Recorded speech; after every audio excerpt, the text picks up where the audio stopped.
Salam əziz qardaşlar, əziz izləyicilər. Bax belə 50 baş sırf tatallar cinsi damazlıq dişi toğullar satılır. Hamısı da qoşdan çıxıb. Hamısı qoşdan çıxmış heyvanlardır, içində yelinisi də var. Ay maşallah, bunlara bax. Görürsünüz, durna deyə durna.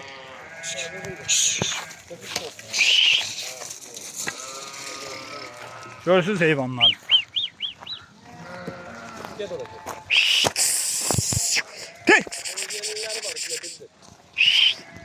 Yenileyenler var da. Sorta bak sorta. Sort göz qabağında.